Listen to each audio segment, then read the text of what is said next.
Hey students, I hope you're doing well and having a wonderful, wonderful week. We are getting started on our very first written module where we're really going to be working on an essay and all of those things that we learned about writing process and parts of an essay. We're really going to be putting those to work. So the first thing I wanted to do was go over what your first essay assignment is going to be, and that is the eulogy essay. And we talked a little bit about this in the notes this week, but you may be asking, like, why in the world are we writing a eulogy? And there's a few reasons. Number one, I really want you to get comfortable with situational writing and think about ideas that are transferable. And so the reality is I can teach you how to write a paper, and you're going to get lots of opportunities in college to write many different types of essays. But I really want you to be able to take those skill sets, okay, and apply them to different circumstances and areas in your life. And so I want you to use the writing process when you're writing an email to the PTA. And I want you to use the writing process when you're really unpacking things like typing up a letter or a funeral. And again, what better opportunity to write than really writing about yourself? And so that's part of the reason that I do these eulogy essays. But the second thing is when we have this opportunity to write and really unpack some ideas, we have an opportunity to learn about ourselves and ask ourselves really hard questions and reflect. And so this is a great opportunity to think about who you want to be and what you want to do with your life and why those things matter and why we should be thinking about that. So without further ado, let's kind of jump into this first essay assignment. So your own death may be far from your mind, or it may have to be kept close depending on your circumstances.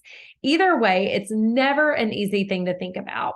A big part of becoming death positive is enjoying your life in the meantime. A great way to do so is by preparing for anything that life throws at you. So a couple things that we're going to talk about, the different steps of breaking down the eulogy, is number one, be your authentic self. Find your writer's voice. And what I put here at the side is kind of what process you're going to be using, what portion of the process as you're doing these steps. So for this, brainstorming and planning is really taking place.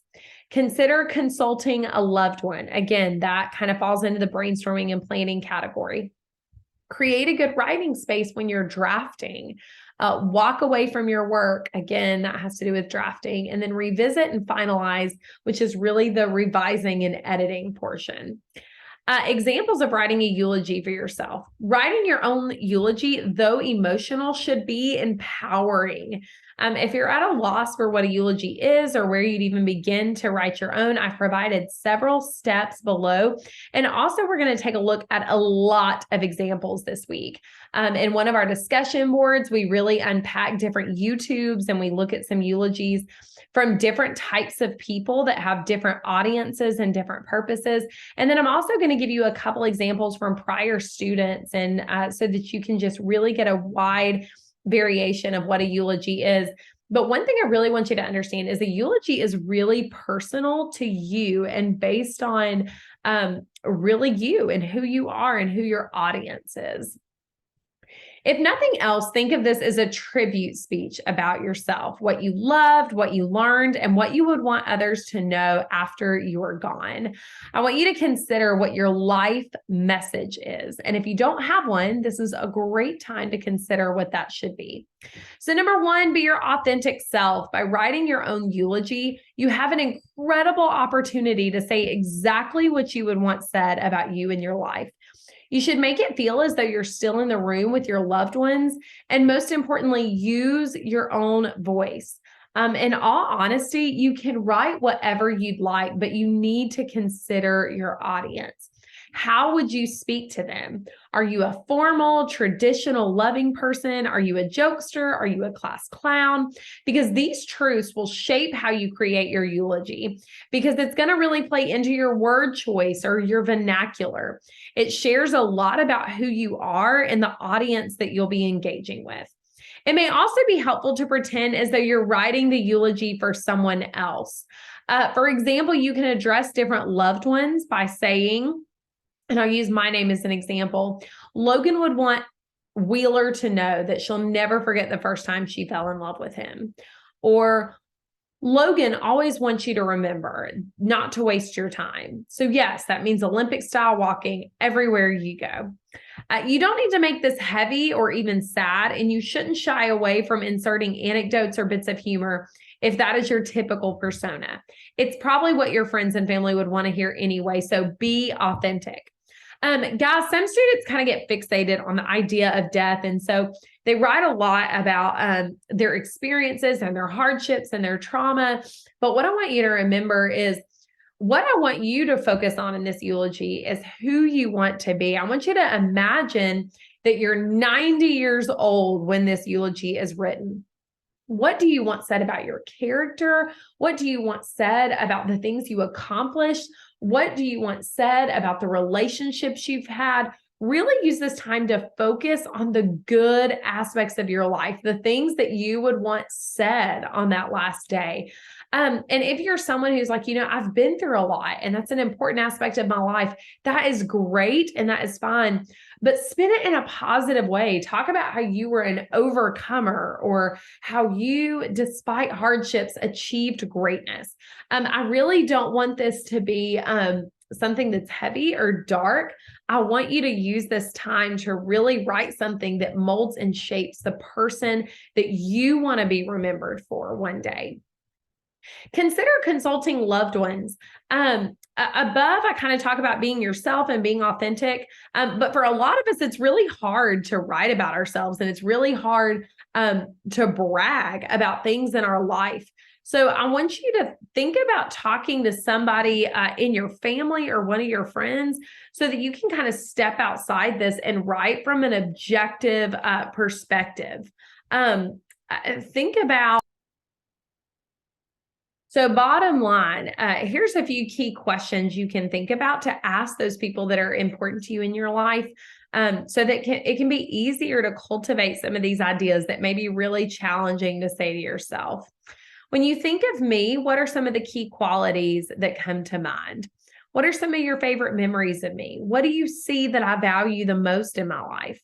What appears to be the most important to me from an outsider's perspective? Sometimes when we ask people that are closest to us about ourselves, it becomes easier to write about ourselves. So this is a really good brainstorming and planning technique so that you can write things that maybe you wouldn't have thought of yourself. Create a good writing space. If you're trying to be productive, the most important thing is creating a good environment. If you have any sort of routines that you need to complete, get those out of the way. Then when you're ready to write, do what you can to feel settled and in the right mindset. And what that means is you may need to grab your favorite snack. You may need to get your favorite beverage. You may need to go for a walk to get some fresh air. Whatever is going to help you really push some of your stress or your day-to-day thinking out of your brain so that you can really focus in on what you're trying to say. And guys, really, this is such a difficult thing to do for a lot of us because some of us have sports going on around us or children running around us or just other things that can distract us. This is a big one. So just try to really take the time to get in your own space and in your own head to be able to create your best work. And then after you've written a lot or a little, know that it's totally normal to hit a wall. That happens to a lot of us. We get tired, our brain gets foggy. So walk away from your work, give yourself some deadlines and give yourself ample time so that you can write a little bit and then take a break. What I find is that when students sit down and they try to write the entire thing in one setting, it can get really, really challenging. And part of that is because they're exhausted. Part of that is because they start letting their brain wander and think about other things. And that happens to all of us. So I would just encourage you, write a little bit, take the time to step away. Write a little bit, take the time to step away. And I think you're going to get your best content doing this sort of pattern. And then finally, the last step, revisit and finalize your draft. After taking an adequate break, you might feel re-energized or at least motivated to finish things up. Hopefully, you're bringing some new or better ideas to your piece too.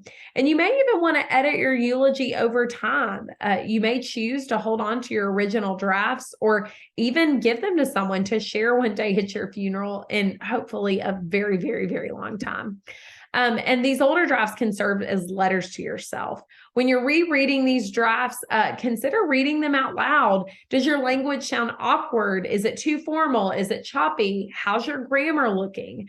Edit this piece as you would any type of other work. And most importantly, ask yourself, is the message I'm trying to convey loud and clear? So guys, those are just a few steps, and I hope that some of those really practical ideas really help you work through this. Eulogies tend to be intimidating for a lot of students because they've never written anything like it. But again, the whole purpose is to empower you to write about yourself. What would you want said?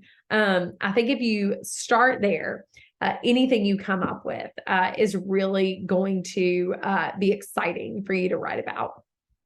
So let's talk about some of the basic requirements. Be using MLA format, and I'm going to put some information about that in your weekly folder.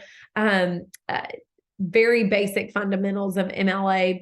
The length should be a minimum of 2.5 pages. If a student is missing portions of the required length, they will lose percentage points based on the percentage of the missing paper. The student should consider purpose and audience. What is the keynote idea you want your audience to walk away with? Who is your audience, and is that evident in the paper? Make sure that those two ideas are really clear. Consider organization and cohesion. There needs to be a clear consciousness of paragraph formation, organization, topics, etc. Each paragraph should have a distinct purpose and topic. And please see the eulogy model for a great example and refer to your outline. We're going to do an outline for this eulogy, and that's really going to help you understand how to shape your topics and really think about organization. The student needs to consider grammar and mechanics, edit, and proofread the work. Use the tips provided in the handout and walk away from your work to ensure that you're giving yourself time to process and create new ideas. Use your voice and creativity. Remember that while this essay needs to have an implied thesis, organized in cohesive paragraphs, and thoughtful language, this is an informal piece of writing. Make this work engaging, easy to read, and fluid. Imagine someone standing before all of your friends and family, reading these words on the day they say goodbye. What is the message that you want conveyed? There needs to be a clear opening, message, and conclusion of your eulogy. And do your best. See the rubric for additional information to help you along the way. And as always, ask great questions. Guys, I really hope this was helpful and beneficial for you. You will see this handout linked as well as this lecture ed puzzle. And if you have any questions, you know you're always welcome to reach out. This is my favorite essay. I get really excited about it because I love to see how students view themselves, and I like to see their goals and ideas and ambitions through these eulogies. So let's work hard and make this a great first essay.